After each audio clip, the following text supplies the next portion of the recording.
What's happening, guys? Welcome to The Juice, the serious gambling podcast for the not-so-serious gambler. I am your host. My name is Memphis. You can follow me on Twitter at DWZMemphis.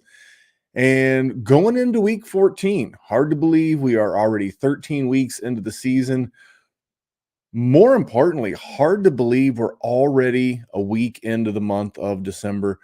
I have no idea where this year has gone. And I've always been that guy to poo-poo and say, you're not really that busy.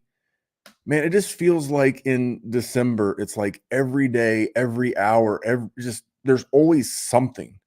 And I try to keep myself pretty busy anyway, between doing multiple podcasts and, coaching youth sports and, other stuff I'm into. I just started jujitsu. I mean, it's just a lot going on. And then had an off-site meeting today for work. So crazy to think that the year's almost over. We've been doing the juice for about 4 months, and we're going to go all the way up through the Super Bowl. Once we get into the playoff time, I'll start scheduling some guests. Theo has some friends in the gambling industry, as do I. I'm going to try to get some people in here and give you a true pros perspective of gambling. Maybe I'll get them to go over my results for the year, but we'll just jump right into this thing. Don't know that it'll be the longest podcast that I've done this year, but we're going to stick true to what we do. And if you're watching this, I see a few people watching either on Twitter X or YouTube. Thank you very much. Please subscribe. And for those of you listening on Saturday to the podcast, also subscribe. Goes a long way toward just driving all of our metrics. I mean, if you're a sports bettor, if you're a fantasy football player, really you should be using data in a lot of areas of your life, but it just helps the data. It just helps the algorithm when you subscribe, when you download, and we super appreciate it. And then we would also appreciate ratings and reviews. And I will jump right into this. I am going to go ahead and get the promotions out of the way.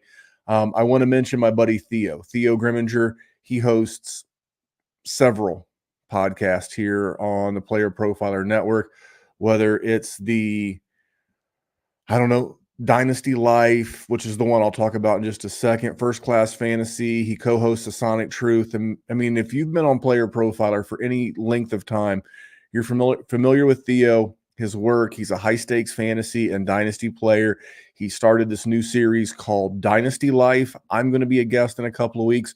So make sure you check that out. And then also make sure you check out our sponsor, Bet Openly. Hey, so many ask me, what's wrong with sports books? Why so many of them fail? The answer is simple. They don't innovate. They're just casino sports books on a phone. That's all they've been. There are a few that are doing a good job. We partner with them. Most of them, not so much. Until Bet Openly came along. Bet Openly said, hey, we're going to innovate. We're going to do something groundbreaking. We're going to have peer-to-peer betting in all states, and you pay 1%. When you win, you pay just 1% on your winnings. You heard that right. It's 1%. With code Underworld, you qualify for just that 1% transaction fee on Bet Openly. It gives you ultimate flexibility to set your own lines and browse lines that others have set. Think about it. That's what betting should be. And now that is the reality. BetOpenly.com. The code is Underworld. Check it out. There you go. If you're looking for an alternative to your traditional betting apps, whether that be BetMGM Grand, which is affiliated with PlayerProfiler, or any of the other public sports books that you may or may not be familiar with, Bet Openly is going to give you a different way to get action if it's legal and permitted in your state. So we'll jump right into this thing. Let's do what we always do. Let's start with a little Survivor talk. Survivor being the who lasts longest pool. I always reference the largest one in the world. That's Circa Survivor. When we last reported, we covered this last week, they were down to 80 entries last week. And after last week's game, they're down to 30. It is crazy. They cut the field by over 60%. 30 people left. The two teams last week that really did people in were the Steelers at home hosting the Cardinals. The Cardinals won that game outright. And then the Jags. The Jags losing at home in overtime to Cincinnati. That cost 48 of the 80, and then the other two losers were the Saints and the Jets. And some people, I guess, were forced to use some of those teams. I don't know. You get this late in the season, it gets very crazy, but Circus Survivor's crazy. If you've listened to the Dynasty Warzone, the show that I do every week, it's on Thursdays right now on the Player Profiler audio and podcast channel, as well as the Player Profiler YouTube channel. And we have a correspondent, a friend, a medical doctor. He's a doctor of physical therapy. And he and I are talking about splitting one of these Survivor with Circa for 2024. He throws up 500. I throw up 500. We'd have to hire a proxy service out in Las Vegas to get in. But 13 weeks in, through 13 weeks, we went from 9,267 entrants for a prize pool of $9,267,000 down to 30. And every one of those 30 entries represents $309,000 of implied value. So I've already seen today on Twitter, X, that you can get a line of credit right now against your Survivor winnings at the Circa. It's absolutely crazy. There's a secondary market for this. I would love to win. Of course, who wouldn't want to win $9 million winner take all? I think it'd be a lot of fun, but I would just like to get to this point. Sell this thing on the secondary market and, turn what would be $1,000 into six figures. That's the dream. That's the goal. I don't play the lottery that much. I mean, not that the odds really change a whole bunch. It's always like super astronomical, whether the prize pool's 900 million or 9 million. It's still not very easy to win, but I'm not trying to hit the lottery. I'm trying to make a good lick. And that's what I would be doing. I've always been fascinated by Survivor, so that's why I always make it a little segment on the show. Obviously, last week we talked about the Steelers. We talked about the Jags. Looking at some of the other teams that the Survivor players took last week, and they had the Buccaneers. 15 of the 80 had the Buccaneers. There were 8 on the Chargers, 5 on the Rams. 1 Cowboys, 1 Texans. So that was the mix last week. Some of the games this week, it's absolutely an ugly week because you have so many backup quarterbacks. I think I could see people thinking they want to use Indy against Cincinnati, but do you really? Now that we've seen Jake Browning go to Jacksonville and beat a playoff team, I don't know. I could see people wanting to use New Orleans, but Derek Carr's starting. It came out literally right before I started recording this podcast. Derek Carr's cleared the concussion protocol. He's had like 3 concussions in like the last 12 months, and yet he's still suiting up. We talk so much about Tua and his concussion issues, but Derek Carr. So maybe New Orleans. Do you trust Houston again? If you have Houston against the Jets, I just feel like that's a trap game. Not going to be a bunch of good weather. Baltimore, but the Rams have been playing good. And then the Chargers and the Broncos. I mean, if you still have Miami's hosting Tennessee, and if you still have Green Bay, maybe Green Bay going to New York. Green Bay is right there in the playoff mix. I think if I had to pick one and they were available, I think I would be going Green Bay. And I think my backup would be New Orleans, as gross as that feels to say. But, Carolina is just in a free fall. Owners acting a fool out there. And so that's Survivor. We'll just go ahead and jump out of Survivor right there. I'm fascinated by this. I think it has to do with the prize pool and just that, I don't know, just that fun aspect of it. And that takes me to the contest that I'm still in. I'm right in the middle of the pack out of 1,500 entrants, and that's the pick'em against the spread contest, where you pick 5 every week against the spread. Didn't have a terrible week last week. I went 2-3. I had a couple of games not go in my favor. My record on the season is 28, 33-4. Like I said, I didn't think, because of the offsite meeting today and being a little crunch for time, to see where I'm officially at. I'll share that next week. But I will go over the games that I had last week and just kind of some of my honest reactions to them. Broncos +3 at Houston. I mean, I had a shot. I can just say this, that bet was live. They had 4 shots at the end zone with the game on the line. Ultimately, on a 4th down play, Russ threw a pick, but that was a live bet.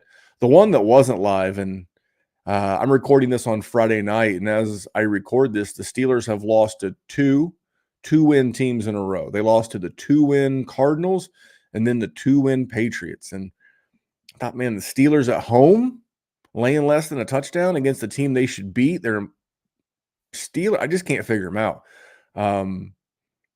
Part of it last night was Mitch, and then part of it was they lost against the Cardinals when they lost Kenny Pickett, but they were losing that game before Kenny Pickett got hurt. So that was just a big whiff. The Colts -1 on the road at Tennessee. That game was pretty fun to watch. It was a sweat.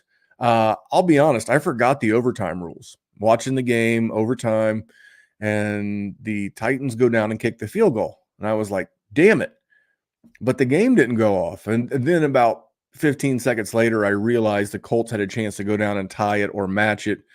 Michael Pittman Jr. walk-off touchdown from Gardner Minshew. So that was one of my 2 wins. And then another one that was just way off. The Commandos, they just did not show up. 10-point dog is a huge dog in the NFL. It's not so uncommon in college, especially early in the season, but 10 points at home. Home field's supposed to be worth 2 to 3.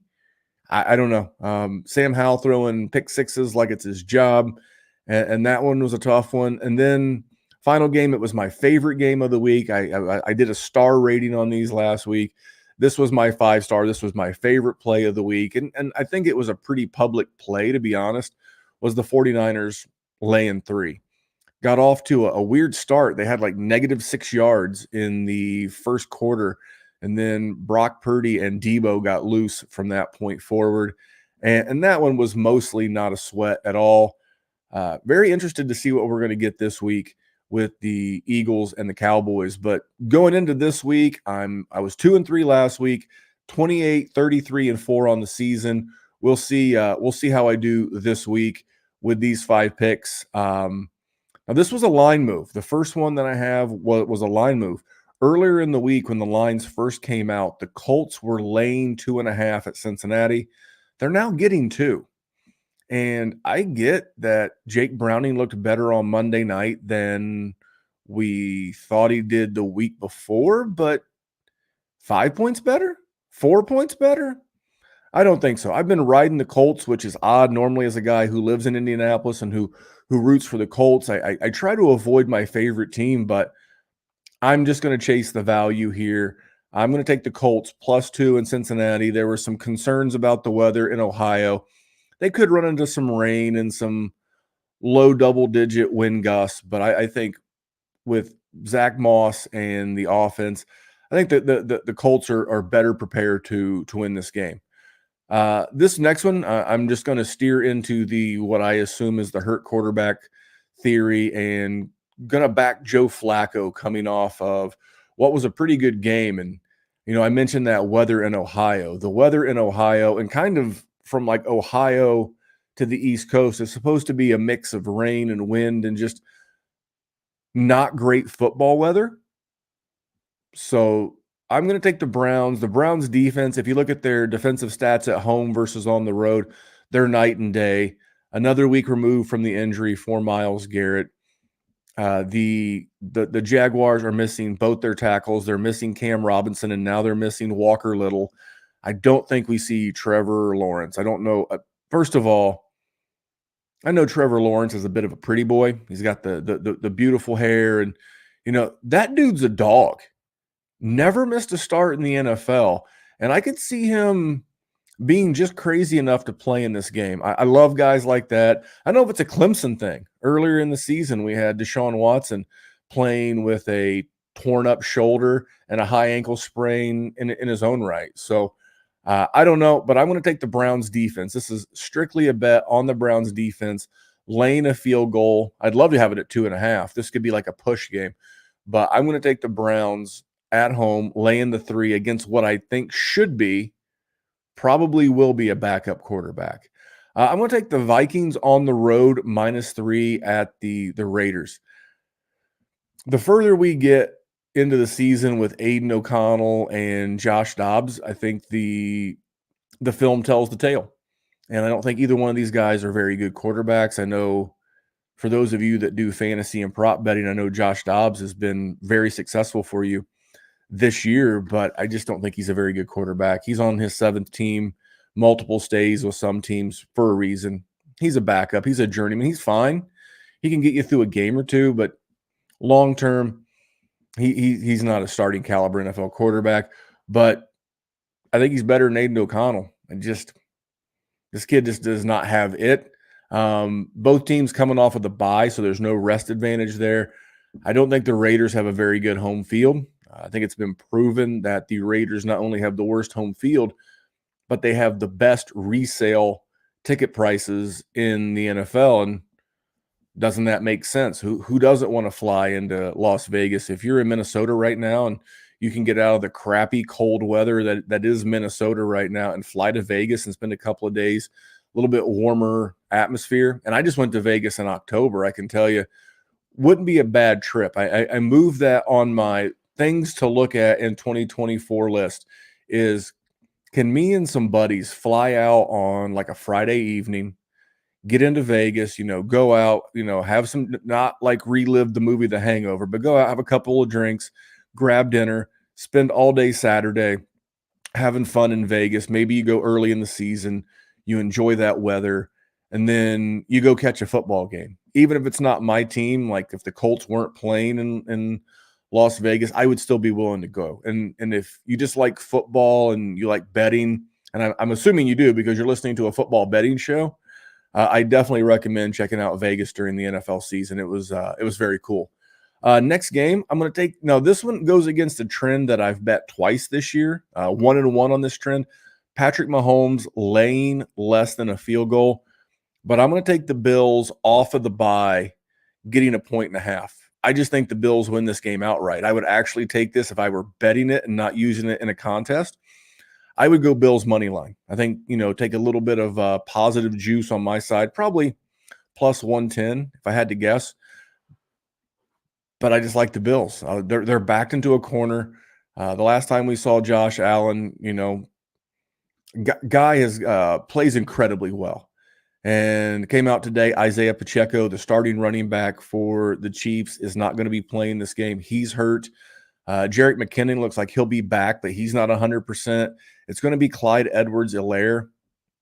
I just think Buffalo comes in, and they'll look really, really good. So I'm going to take the Bills plus the 1.5. And then my favorite bet of the week, I know they didn't win for me last week, +3, but I'm going right back to the Broncos, +3 on the road at the LA Chargers.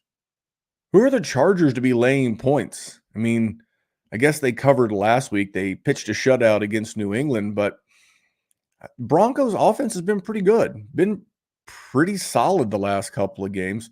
And they had been, up until last week where they lost that game against Houston, they had been winning the turnover battle. So for me, this one's another one. It's a chance to fade the San Diego, I guess, LA Chargers, and back a team that's been pretty hot. I'm gonna back Denver to get back to winning after winning, I think, was 5 in a row before they lost. So I will recap my card going into the week. I'm going to take the Colts +2, the Browns at against the Jags laying 3. I'm going to take the Vikings on the road laying 3. I'm going to take the Bills on the road getting a 1.5, and I'm going to take the Broncos on the road getting +3. I am the road warrior. So those are my picks for my pick'em contest. And I'm going to get into my player props here in just a second after a word from Underdog.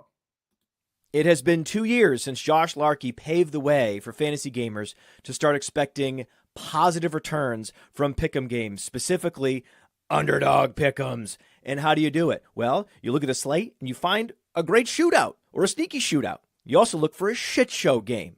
3, 4, 5, 6 guys in one game. That's right. You can do it. You can do it. And you can 100x your payout on underdog. Think about week 1. Jets-Bills was a shit show. Did we see the Aaron Rodgers injury coming? No, but we knew the Jets have a good defense. We knew the Bills have a good defense. Why not expect the worst? And the worst is what we got. So if you had gone Dalvin Cook less than, Garrett Wilson less than, Aaron Rodgers less than, Josh Allen less than, Gabriel Davis less than, boom, boom, boom, boom, boom, boom, boom, you can go 6 for 6. Same thing in week 2. Oh, week 2. Oh, sneaky shootout there in Philadelphia. Minnesota's going to be in comeback mode, so we'll go Cousins, Jefferson, Hawkinson, more than, Madison, less than, but also Swift, more than. Boom, boom, boom, boom, boom, boom, boom, boom. That's how you do it with the Underdog Pick'ems, and you use promo code Underworld to get a 100% instant deposit match up to $100. You put in $100, Underdog matches that deposit up to $100 with promo code Underworld. Go start picking. Yes, indeed. Go start picking. And I'm going to take the Podfather's advice, and I am going to start picking myself. So I have my props. I did not have time today to recap my props. You can go back and validate my props for last week.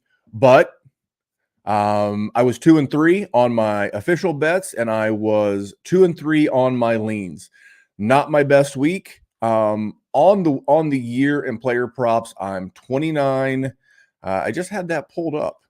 I'm 29-25, I believe. I don't know. I'm not as prepared as I normally am with the show doc. But let's just roll into this. 2-3 last week. Winners on the season. I do know that I'm 4 games above 500. So I'm going to add to my screen here on YouTube. You should be watching on YouTube. You could actually see my tickets. I do bet my official 5, and then I also share 5 leans just to give you something if you wanted to do a mechanical parlay. And for those of you that may be new, a mechanical parlay is where you would bet the 1 p.m. game on Sunday. If you win that bet, you take the winnings and you bet something at 4 o'clock. If you win that bet, you take it and bet it on the Sunday night game. And if you win that, you take and bet it on the Monday night game. That's a mechanical parlay. But it also allows you to pull up and say uncle at any time. Remember, this is just sports entertainment and not official betting advice. I'm just telling you what I'm doing out here in the prop market. So the first one, if you see it on the screen, it's Cade Otton. This is my 1 p.m. window. I give you 2 official bets and 2 leans in the 1 o'clock window. Cade Otton, this is a guy that has been pretty involved in the offense over the last couple of months. The prop is Cade Otton over 2.5 receptions, lay $1.75. So you've got to lay in the neighborhood of $35 to win 20. 20 is my average betting unit size. So I'm laying a little bit more, but I'm laying it because this is a great number. Now, if I could do an alternate spread, maybe you could go to 3.5. And I say that because over his last 7 games, Cade Otton has had 4 receptions or more in 5 of his last 7. This is a game where Atlanta's the favorite, so I don't think the Buccaneers are going to run away from the Falcons. And the Falcons are much better against the wide receiver than they are the tight end. They're actually one of the better matchups for tight ends as it relates to receptions on the season. Low number. I am laying the juice, but I'm laying it for a reason. It's because it's much more likely to happen. So I'm going to go Cade Otton over 2.5 receptions. My second prop, I'm going to go back to the well. So like when guys do well for me, no pun intended, I tend to go back to them because there's some correlation that I've seen in their game. And I'm going DJ Moore over 4.5 receptions. Several reasons. First of all, since Justin Fields came back last week, he has only had eyes for DJ Moore. I think he had 11 targets and 10 receptions in that game against Minnesota. And what I really love is that Detroit's bad against the wide receiver, but the weather in Chicago is going to be a little windy. Makes sense. It's the Windy City. But if you go back and look at the average depth of target when the Bears played the Vikings, it was like less than 5 yards. I mean, Justin Fields was bubble screen, bubble screen, bubble screen, bubble screen, check down, bubble screen. I mean, it was pretty hard to watch, but great if you're chasing receptions. His receiving yardage prop, which we won on that prop 2 weeks ago, it went from high 50s to now 69.5. I don't know that I love that, but I love this number. So I'm going to go DJ Moore over 4.5 receptions. Those are my 2 official bets. Write them down. I'm not going to repeat them. Cade Otton over 2.5 receptions. Going to lay the juice there. And then I'm going DJ Moore over 4.5 receptions. Those are my 2 official 1 p.m. bets. 2 leans in the 1 p.m. hour. I actually found, again, a whole bunch of props that I really liked. Jahmyr Gibbs, over 3.5 receptions. The Bears, since week 5, they have been one of, if not the best, rushing defense in the NFL. You attribute part of it to getting healthy, part of it to trading for Montez Sweat. Just the overall defense has been better, and you can't really run on the Chicago Bears, at least not well. One of the other props I almost threw in this 1 o'clock window was David Montgomery under 15.5 rushing attempts. I just don't know how they can just keep, maybe they just keep running in there and trying to get 3 or 4 yards. And David Montgomery's had a pretty nice season, but I know the Bears are one of the 5 worst teams against running back receptions. The Lions have been using Jahmyr Gibbs more and more in the passing game. And I just mentioned the weather, a lot of checkdowns, a lot of dump offs, a lot of passes with little air yards. And then I'm going to go back for my other 1 o'clock lean. I'm going to go back to Bijan Robinson. That's the same game as Cade Otton. And I'm going to go Bijan over 2.5 receptions. I was stunned last week. That was one of my 3 losses on either the leans or the likes, that he didn't get 59.5 rushing yards against the Jets. The Jets haven't been great against the rush, but Bijan has been super involved in the passing game, and this is a good matchup. Again, same thing. The Buccaneers are really good against the rush. They're not great against the running back receptions. So that's my lean. So those are my 2 leans. My 2 leans are DJ Moore and Jahmyr Gibbs over their receiving props. So I'm going to pull up the rest of my props here in just a second. Give me 1 second. All right, let me pull that back up on the computer here for you guys watching on YouTube with me. All right, there we go. Let's go to 4 p.m. 4 p.m. We're going to go Josh Jacobs over 2.5 receptions, lay $1.55. This is one where if you didn't want to do the mechanical parlay because we're laying some big juice with some of these props, maybe this is one of those cases where you want to go to underdog and you want to put them in a pick 'em, so that way you can parlay them together, or you can parlay them on, Bet MGM Grand. That's one of the sponsors of the show, promo code Underworld. But Josh Jacobs, I'm going over 2.5 receptions. I'm going to lay $1.55. It's a good spot. I think this game's a sneaky shootout. I think the Vikings ultimately win. I'm laying 3 points with them in my pick'em contest. And when you're behind and you're losing a game, as I'm predicting, you pass a little bit more. So Jacobs has been more involved in the passing game. Give me Josh Jacobs over 2.5 receptions. My 4 p.m. lean is Mr. Russell Wilson under 26.5 rushing yards. I got burnt a little bit that was the majority of my losses last week in my props and my leans was quarterback rushing totals. I'm going under. I'm going under with Russ. The Chargers are absolutely dog shit against the pass. They are really good against quarterback rushing yards. And I think Russell's been running more than he has the previous year or two, but I do think Russell doesn't run as much. So my 4 p.m. official bet, Josh Jacobs over 2.5 receptions. And my lean in the 4 o'clock window is Russell Wilson under 26.5 rushing yards. 8 o'clock, Sunday Night Football, a game that I'm really, really, really looking forward to watching.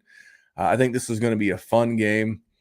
Last Sunday night's game was very enjoyable. I think I have Chiefs fatigue. I don't dislike Patrick Mahomes, Andy Reid, Travis Kelce.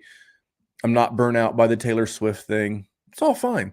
It's all fine, but just overall, just Chiefs fatigue.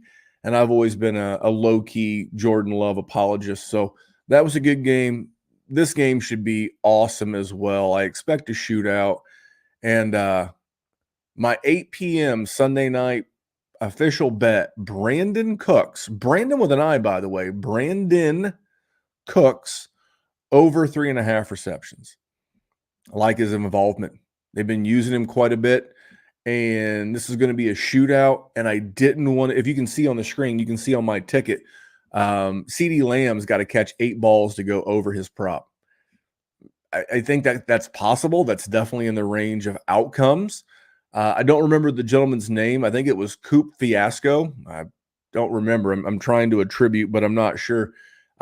He shared a stat with I think it's Tyler Hendershot, one of the backup tight ends coming off IR, and his impact on Jake Ferguson. I know I wanted to be on the receiving game. The Philadelphia secondary is just trash and not been good. I mean, not like trash, as in like they're not good. They're a good team. They've lost 2 games all year.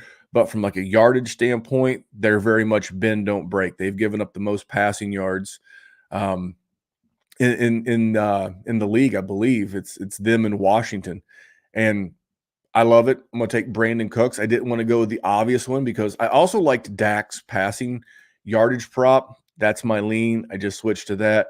Dak is over 301.5. I hate picking Cowboys. First of all, it's a standalone Sunday night game, and you pay a Cowboys tax. It's just like LeBron and the Lakers or the Yankees with Aaron Judge. You're going to pay a tax for those popular brands. But I think Dak gets the 301. He did have a passing touchdowns prop that was over 2.5. I almost went under that.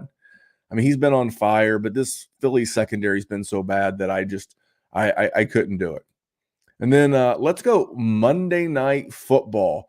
2 games on Monday night, the weird, rare doubleheader. I think we'll see a lot of this the rest of the season. It's the after effects of the SAG-AFTRA, the actors and writers strike. There's no TV. And, you'll start seeing commercials and things for new TV shows, new series, all that normal stuff, but you're not going to see it until February because the writers are just now writing it and the actors are just now able to go back to work to portray the acting that they do.